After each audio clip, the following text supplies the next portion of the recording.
Probióticos, prebióticos, simbióticos e pós-bióticos. Socorro! Isso pode?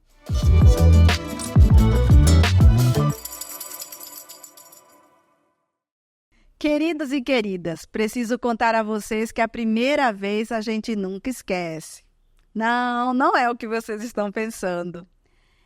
Quando levei meu primeiro carrinho velho, a primeira revisão, eu me espantei quando o mecânico me perguntou de sopetão: "Vamos trocar os óleos do seu carro?"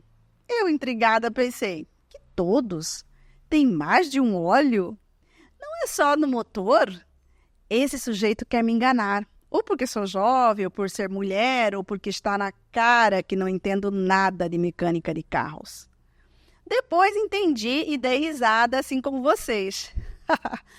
Eu não sabia que também tinha óleo para motor, óleo para câmbio, óleo para freio, para direção, além do motor, claro.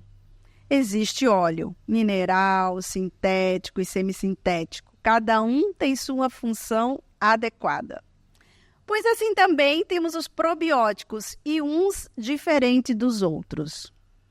Que o intestino está associado com a saúde, você talvez já ouviu falar. Mas que existem vários termos relacionados ao intestino e que deixam muitas dúvidas, isso também é fato. Hoje eu estou fazendo este episódio para esclarecer isto e tudo ficar muito suave. Está preparada ou preparado para falar de cocô? Talvez você tenha torcido o nariz por aí. Mas calma, cocô todo mundo faz e, portanto, não é segredo. A forma como nos educaram sobre esse assunto é que torna as coisas mais delicadas. E também porque o cheiro do cocô não é tão agradável, a aparência não é bonita, certo? Mas vamos e venhamos, que tem uns muito piores que outros. Por que será? Vamos começar falando sobre a microbiota intestinal. Nossa, Nutri, começou tenso o episódio, né? Calma, gente! No nosso intestino existe uma população de trilhões de micro-organismos, incluindo bactérias, fungos, vírus e parasitas. Essa população recebe o nome de microbiota intestinal e compõe nosso microbioma, juntamente com os genes e as interações deles. A dieta e o estilo de vida modulam a microbiota. Essa microbiota está associada a vários acontecimentos na nossa saúde. Se a microbiota for saudável, ela vai controlar a inflamação, regular o sistema imunológico e manter um metabolismo ativo e saudável. Porém, se acontecer o contrário, estaremos diante de um quadro de disbiose, e isso pode contribuir para o desenvolvimento de uma variedade de doenças. Por exemplo, doenças inflamatórias intestinais, obesidade, diabetes tipo 2 e até doenças sistêmicas, incluindo doenças cardiovasculares, doenças renais, endometriose, SOP, que é a síndrome do ovário policístico, e certos tipos de tumores e doenças neurodegenerativas, como as demências. Mas o que é disbiose? Disbiose é um desequilíbrio na composição da microbiota intestinal. Há um aumento de bactérias maléficas e uma diminuição das bactérias benéficas. Esse desequilíbrio provoca um aumento da permeabilidade intestinal. Em outras palavras, os espaços entre as células do intestino aumentam e por aí passam esses micro-organismos ou produtos deles que vão nos mais diferentes órgãos provocar inflamações e doenças.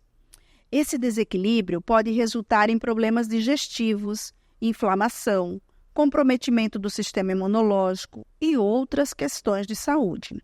A disbiose intestinal ela pode ser causada por diversos fatores, como dieta pobre em fibras, uso excessivo de medicamentos, como antibióticos e os prazóis, omeprazol, pantoprazol, além do estresse e outros. Agora que já entendemos que precisamos ter um intestino longe da disbiose, vamos saber o que fazer. Pois bem, as bactérias boas são chamadas de probióticos. O termo probiótico, derivado das palavras gregas pró e bios, que significa para a vida, foi originalmente descoberto por L. Metcalfe, que observou que comer bactérias do ácido lático podia prolongar vida. Já Lilly e Stilwell, 2 pesquisadores, definiram os probióticos pela primeira vez em 1965, usados para descrever substâncias produzidas por um micro-organismo que estimulam o crescimento de outro. Hoje, a definição mais aceita é aquela emitida pela Organização das Nações Unidas para a Agricultura e Alimentação, que é a FAO, e pela Organização Mundial da Saúde, OMS, de 2001, que define probióticos como micro-organismos vivos que, quando administrados em quantidades adequadas, conferem um benefício para a saúde do hospedeiro. Existem muitos tipos de probióticos provenientes de diferentes famílias de bactérias e leveduras. Alguns dos gêneros de bactérias mais comumente reconhecidos, usados como probióticos, incluem os lactobacilos, as bifidobacterium, os enterococos e streptococcus, bem como a levedura Saccharomyces cerevisiae. Os probióticos podem alterar a composição da microbiota intestinal, competir com outros micro-organismos causadores de doenças, por nutrientes e locais de ligação na parede intestinal. Ainda podem melhorar a função da barreira intestinal, ou seja, fechando os espaços entre as células e modular o sistema imunológico. E ainda podem produzir substâncias antimicrobianas e outros metabólitos que podem influenciar direta ou indiretamente a saúde da pessoa.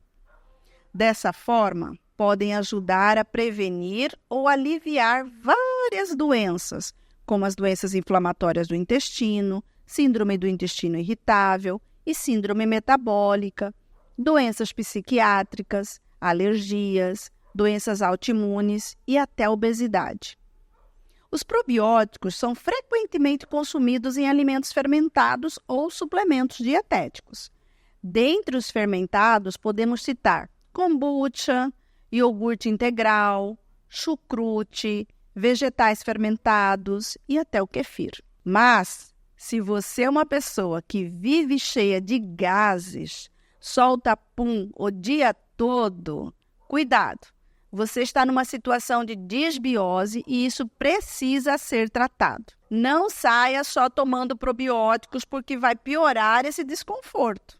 Agora vamos falar então dos prebióticos. Os prebióticos foram definidos pela primeira vez em 1995, não é tão velho, né? Como ingredientes alimentares não digeríveis que afetam beneficamente o hospedeiro, estimulando seletivamente o crescimento e ou a atividade de uma ou de um número limitado de bactérias no cólon. Ao longo dos anos, a definição foi refinada e hoje os prebióticos são reconhecidos como componentes dietéticos que são utilizados seletivamente pelos micro-organismos benéficos do hospedeiro, conferindo um benefício à saúde de acordo com a Associação Científica Internacional para Probióticos e Prebióticos, é a ISAPP, que foi publicado no Consensus de Especialista na revista Nature Reviews Gastroenterology e Pathology em 2017. Quem quiser conferir, eu vou deixar o link nos comentários. Os prebióticos comuns são a inulina, o FOS, que é o fruto-oligosacarídeos, os galacto-oligosacarídeos, o GOS e lactulose. Eles podem ser encontrados em vários alimentos, como grãos integrais, cebola, alho, aspargo e banana. Eles não são digeríveis pelas enzimas humanas, por isso chegam intactos na parte final do intestino, chamada de cólon, onde são fermentados pelas bactérias intestinais. Este processo de fermentação resulta na produção de ácidos graxos de cadeia curta, incluindo o acetato, propionato e butirato. Os prebióticos estimulam seletivamente o crescimento e atividade de bactérias intestinais benéficas, como as bifidobactérias e os lactobacilos. Os prebióticos afetam beneficamente o hospedeiro, estimulando seletivamente o crescimento e a atividade de um ou vários tipos de bactérias no cólon. Servem essencialmente como alimento para as bactérias benéficas no intestino, ajudando a aumentar o seu número e a promover um microbioma mais saudável. Então, caprichem na alimentação para nutrir suas boas bactérias. Entenderam por que eu falei que se você tem gases, não deve consumir probióticos e também os prebióticos agora? Porque senão sua fermentação piora e você vai ficar com um desconforto maior. Agora vamos falar então dos simbióticos. Simbióticos são os alimentos ou suplementos que englobam prebióticos e probióticos juntos. Exemplo disso, iogurte com fibras e lactobacilos, cápsulas de inulina com lactobacilos. Nossa, mas ainda tem os pós-bióticos. Socorro, Nutri! Minutos atrás, eu disse que os probióticos produzem algumas substâncias que são fermentadas para a manutenção da nossa saúde. Pois bem, esses são os pós-bióticos. São as substâncias que conferem saúde produzidas pelos probióticos quando metabolizam os componentes da dieta.